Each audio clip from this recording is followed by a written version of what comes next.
TikTok star और BJP की नेता सोनाली फोगाट का निधन हो गया है। जानकारी के मुताबिक सोनाली फोगाट गोवा में थी और वहीं दिल का दौरा पड़ने से उनकी मौत हो गई है। बता दें कि सोनाली फोगाट अपने कुछ स्टाफ के सदस्यों के साथ गोवा गई हुई थी, जहां सोमवार रात उन्हें दिल का दौरा पड़ा। आनंद फानन में उन्हें अस्पताल में भर्ती करवाया गया था, जहां डॉक्टरों ने उन्हें मृत घोषित कर दिया। सोनाली फोगाट महज 42 साल की थी। अपनी मौत से कुछ देर पहले ही सोनाली ने अपने सोशल मीडिया पर बैक टू बैक कई सारे पोस्ट भी शेयर किए थे। सोनाली फोगाट की मौत की खबर से उनके फैंस काफी सदमे में हैं। सोनाली अपने पीछे एक बेटी को छोड़ गई हैं। 42 साल की सोनाली फोगाट ने 2019 में हरियाणा चुनाव में बीजेपी की टिकट पर आदमपुर से विधानसभा का चुनाव लड़ा था। हालांकि वो ये चुनाव हार गई थी। चुनाव के दौरान भी वो टिकटॉक पर अपनी वीडियोस के लिए काफी चर्चित रही थी। इतना ही नहीं, ये बिग बॉस में भी नजर आ चुकी हैं। सोनाली फोगाट के साथ कई विवाद भी जुड़े रहे।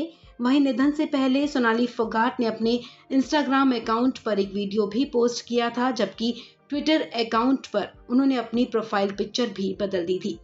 सोनाली फोगाट एक जानी मानी टिकटॉक स्टार भी रह चुकी हैं।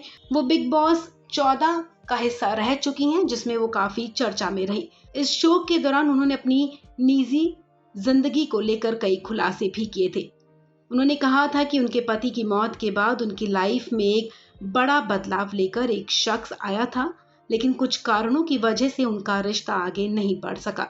हालांकि सोनाली ने उस शख्स का नाम उजागर नहीं किया था।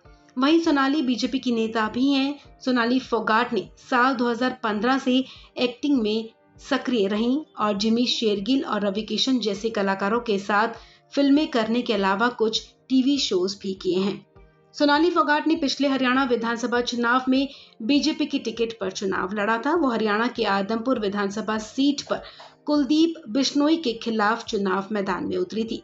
उन्होंने दावा किया था कि वो आगामी आदमपुर विधानसभा सीट पर होने वाले उपचुनाव में भी बीजेपी की टिकट पर चुनाव लड़ेंगी, लेकिन कुछ दिन पहले ही उन्होंने कुलदीप बिश्नोई से भी मुलाकात की थी। आपको बता दें, कुलदीप बिश्नोई ने हाल ही में बीजेपी की सदस्यता ग्रहण की थी। माना जा रहा है कि उनके बीजेपी में शामिल होने के पीछे सोनाली फोगाट की ही अहम भूमिका रही थी। जानकारी के मुताबिक सोनाली फोगाट का पहले से ही 22 से 25 अगस्त तक गोवा घूमने का प्लान था। ऐसे में वो गोवा पहुंची हुई थी। सोनाली फोगाट के निजी सचिव सुधीर सांगवान और उनकी टीम का एक अन्य व्यक्ति भी गोवा में उनके साथ ही मौजूद था।